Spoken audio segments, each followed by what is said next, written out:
This is an Eyewitness News special presentation. Preparing for extremes, your AccuWeather guide. Back up, back up. Whoa.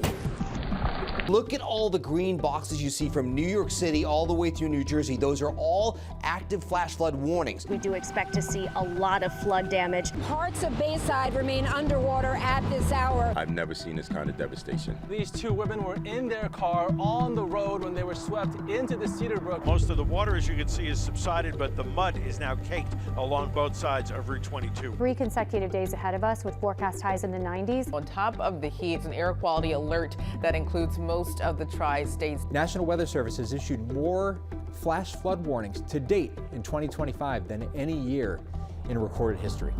Translation, more of these to come.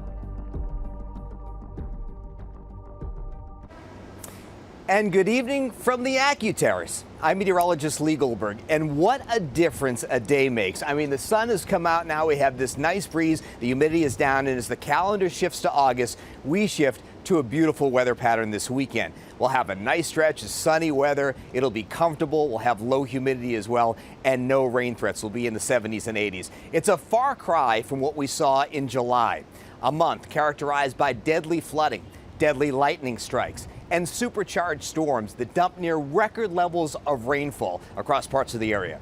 Over the next half hour, we're going to take a look back and forward, analyzing what was behind these extreme weather events and what local cities and towns are doing to keep you and your family safe. We'll also talk about flood insurance and why, even if you don't live in a flood zone or near a body of water, you still need to protect yourself. And would you know what to do if your car started filling up with water or if an unexpected storm popped up when you were in a park? That's life-saving information that you really need, and it's coming up. But we want to start with a look back at this month of extremes and answer some of those specific questions, like why did those storms stall over Plainfield, New Jersey? And why are frequent lightning strikes happening even out ahead of a storm when it's sunny out like this, a bolt from the blue? The Eyewitness News AccuWeather team has some of those answers. Thursday, July 3rd. As most people were preparing for the long holiday weekend, a fast-moving storm hit central New Jersey. But you can see really concentrated here, right in that North Plainfield zone. 3 people were killed by falling trees. We just heard boom, boom, boom. Like, so the one big tree fell, hit 2 more trees, they fell. We had hail, we had rain, and we had wind, and it was quick. Fast forward 11 days, July 14th, another storm hits the same area, and this one wasn't so quick. This storm has just been sitting there for hours now. So it's been producing 1 to 2 inch per hour rainfall rates for hours. You could be looking at upwards of a half a foot of rain. The storm certainly produced a tremendous amount of water. Home after home in Plainfield damaged. A house exploded in North Plainfield. Roads in the area covered in mud and dirt. And 2 women were swept away by floodwaters. The water just kept coming through the back, the basement, so it was pretty bad. You saw meteorologist Jeff Smith forecasting both of those storms. Why does this happen over and over? How are the puzzle pieces coming together on the weather map that we become prone to these big rains? Well, Jeff joins me now on the big picture and why we're getting hammered locally as well. Jeff? Yeah, Lee, something that we've seen recurring all summer, this big heat dome over the Tennessee Valley. Yes, we've gotten pieces of the extreme heat, but more importantly, we were on the periphery of this and we've been getting thunderstorms. And because it's a very slow-moving summertime type of pattern, the storms have been slow-moving as well, producing a tremendous amount of rainfall. But Jeff, why in particular parts of interior New Jersey? Why are we more vulnerable here? Yeah, I mean, there's a few factors lining up here. Tremendous amount of moisture, dew points near 80 degrees. It's warmer inland. You have cooler ocean air right along the coast. And the juxtaposition of those 2 air masses creates kind of a boundary, so you get a little bit of convergence along there. And thunderstorms thrive on heat, moisture, and surface convergence. And that seems to all be setting up over north central parts of New Jersey, including places like North Plainfield that have gotten so hammered the past few weeks. We're talking a lot about the Plainfields, but that mid-month storm caused issues across the area. For instance, north of the city, highways like the Bronx River Parkway and the Sawmill River Parkway were flooded, trapping drivers. We also saw geysers on subway platforms as the storm dumped an incredible amount of rain on New York in a very short period of time. These numbers are incredible. We did see some daily rainfall records in Central Park, beating a previous daily rainfall record set back in 1908. And Central Park actually recorded the second wettest hour on record during that storm. So why are these storms so supercharged, so loaded with moisture? Let's talk to Danny Beckstrom about that. No stranger to tropical air masses. Danny worked in Florida, but maybe didn't think they'd be coming to New York so often. So talk to us how we're measuring this moisture and why it's spiking around our area. It's all about the dew point. Okay. Let's talk about it. What is the dew point? It's the temperature at which water vapor actually condenses into liquid water, and it really indicates how much moisture the air has to work with. So as air is cooled to the dew point, the excess moisture in the air actually condenses and then falls as rain. And the wetter the air mass is around that storm means the more rain is actually going to reach the ground. When we're looking at a dew point scale, it's not just how it feels. A tropical dew point in the 70s versus dry in the 30s. I've worked in Florida. I've also worked in Vegas. I've seen the whole scale, Lee, and we're more on the tropical end. Well, 30s and then talking about maybe 50 degrees higher. Rare that I've seen an 81-degree dew point over the 30 years I've looked at weather maps around here. How does that translate to what we saw in terms of rain? It was a big factor in why we saw the torrential downpours on the 14th. This was the dew point at 4 p.m. I mean, check out those dew points in the 70s for most, but parts of Jersey, like Somerville, had dew points in the 80s. That really is a tropical air mass, and it means those tropical downpours. The difference between here and Florida's used to this heavy amount of rain, which means the ground can soak it up. We are so developed that a lot of that turns to floodwaters. And when we talk about dew points, yesterday they were in the 70s, even approaching 80 degrees. We were right at those tropical levels, and of course we saw all that moisture translated to heavy rainfall. My husband called me in a panic, and then I turned on the ring and just saw the flash floods. It could have been like the Nile River coming through. Now we want to pivot from flooding to lightning. And July 8th, a man golfing in Sussex County, New Jersey, killed after he was struck by lightning. Then, on July 16th, one person killed and more than a dozen injured after lightning strikes an archery range in Ocean County. I didn't know what happened at the time. I turn around and look, and there's bodies on the ground. Adults, kids, burns. No rain, thunder very far in the distance, but lightning. So how does this happen? We get the answer from meteorologist Brittany Bell. Lee, one key piece of advice is that you don't have to be immediately under a storm to get struck by lightning, meaning it could be sunny or rain-free and you could still get hit by lightning. There are two different types of cloud-to-ground strikes. You have negative, closer to the bottom of the storm, and positive strikes. Now, the positive strikes are stronger, they last longer, and they travel farther. So the positive strikes can travel as far as 25 miles away from a storm, and they are much stronger, and negative strikes can travel about 10 miles away, both very dangerous. I wanted to put things in perspective visually to show you just how far away lightning can strike. So if there's a storm on top of Manhattan 10 miles east, that's near Bayside, western sections of Nassau County, 10 miles west near Livingston, 25 miles east close to Oyster Bay, Smithtown, and 25 miles west, that's near Randolph and Morris County. So one thing to remember, if thunder roars, go indoors. If you can hear it, you can get struck by lightning. Lee? That's great advice, Brittany, and you see how we've had to really recalibrate the way we forecast with these new weather patterns. What a month it has been. All those severe weather events in July certainly catching the attention of our local leaders. I mean, listen to what Mayor Adams had to say this morning. New Yorkers realize that this has become a normality, that we're being hit with these storms, not only along our coastal areas, but inland. And so because of that, I think that the city and New Yorkers responded appropriately, and we will dry out. This is the new weather patterns that we have to face and we're going to have to address. And therein lies the question. As we look at video of people trying to navigate the flooded subways yesterday, what are cities and towns doing to address this flooding, lightning, and these supercharged storms? We sent our Eyewitness News team of reporters across the tri-state area to find out.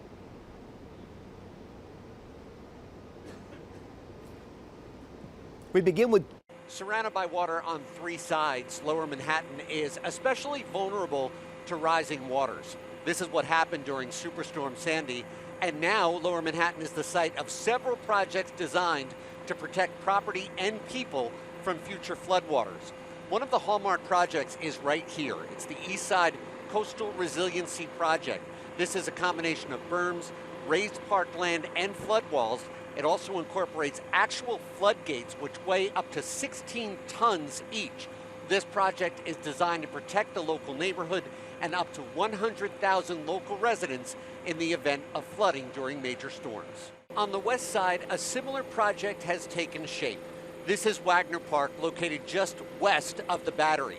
Wagner Park now includes flood barriers built into the landscape. This includes a concealed wall. It's 18 feet high and driven down into the bedrock. The park just reopened to the public this week after being closed in 2023 to begin construction on the project.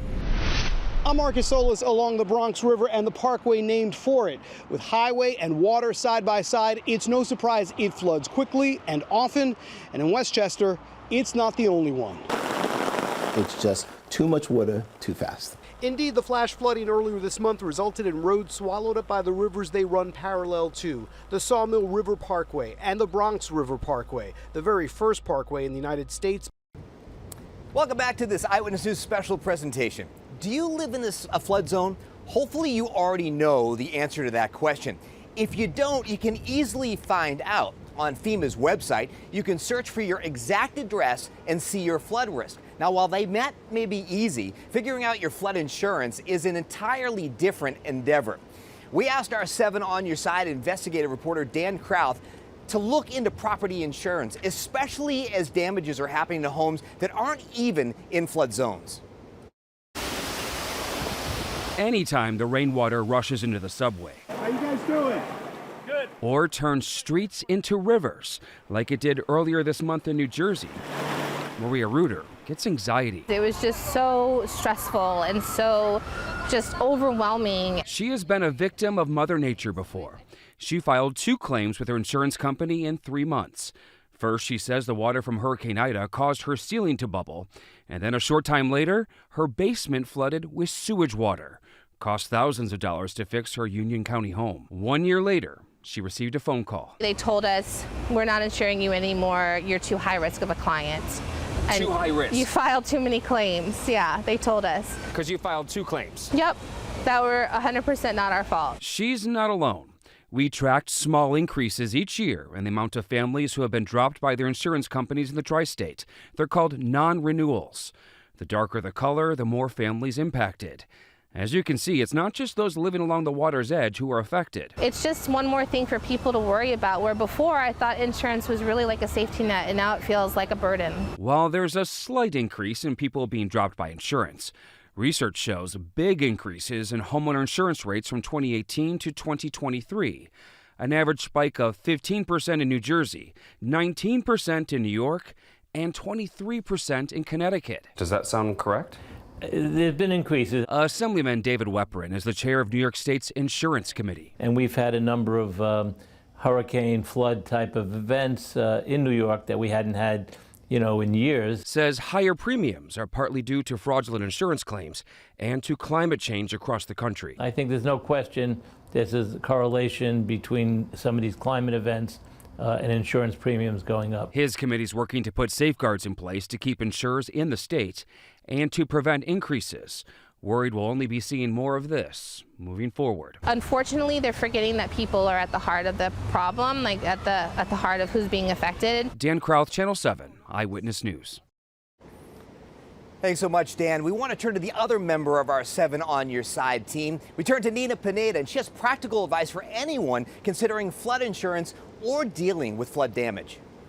Walk through your home with your camera and save a room-to-room video of contents and narrate everything. Say, this is the big screen TV, this is the new boiler, HVAC, kitchen appliances, and furniture. Take a lot of photos and videos so when the insurance company comes to you and you're working on your inventory, you at least have your documentation that you actually had those possessions at the time of the loss. Next, review your policy. Damage from a flood is usually not covered unless you have specific flood insurance policies.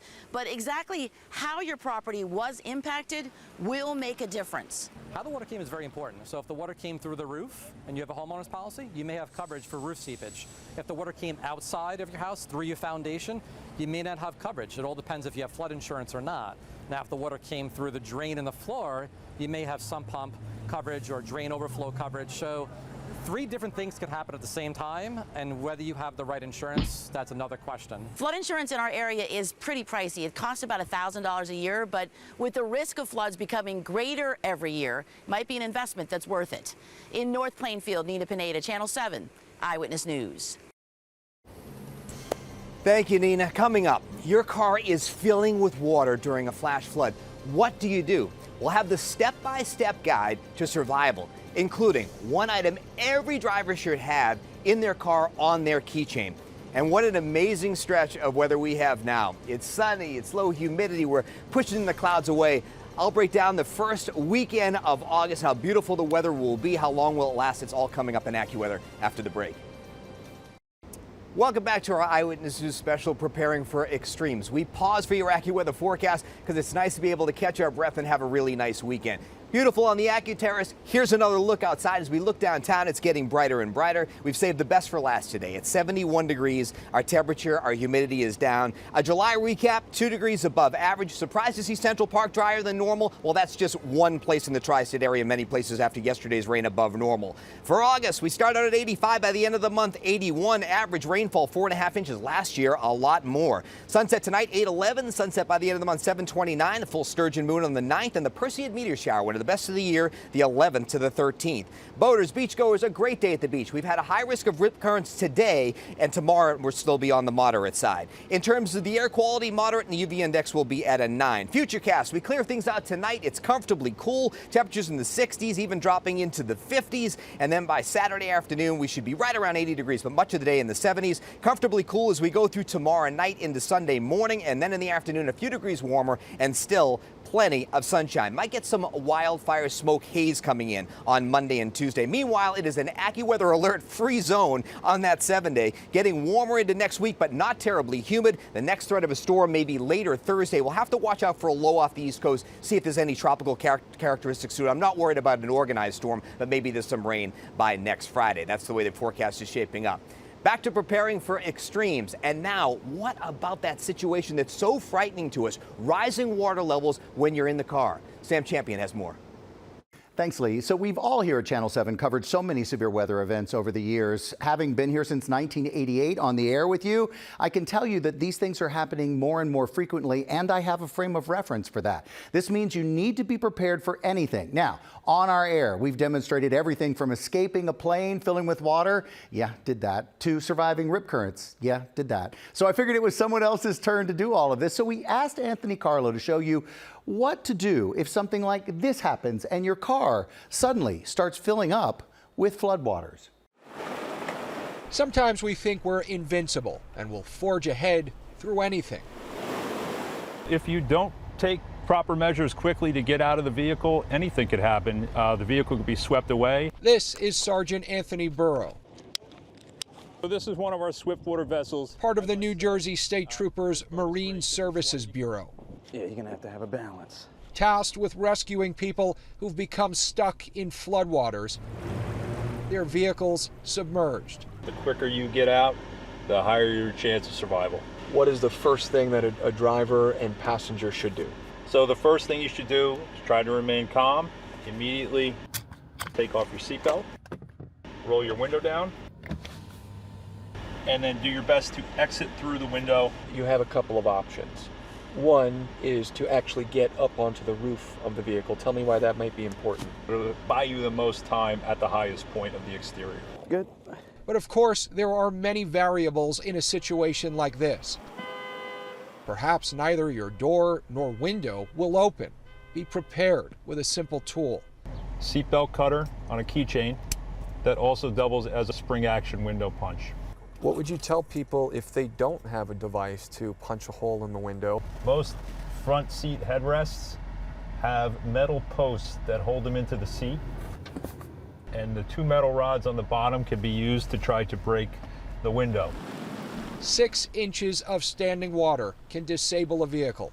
If you think about 6 inches of swift water, and what that is water actually moving, that can knock down an adult. In Carteret, New Jersey, Anthony Carlo, Channel 7, Eyewitness News.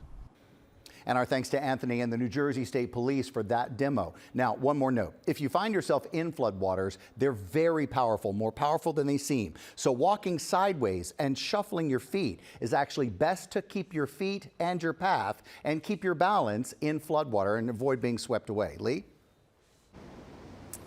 Thank you, Sam. That's excellent advice. Now that'll do it for this Eyewitness News special presentation. We'll have to see what August brings, but you know, last year it actually had whopping 7 inches of rainfall. Hopefully we don't get a repeat. That's why it's so important, more important than ever, to sign up for our push alerts, have a couple ways to get warnings or weather radio, follow the Channel 7 team on social media, and of course, tune into Eyewitness News. Again, thanks so much for watching. Eyewitness News at 6 will be here right after the break.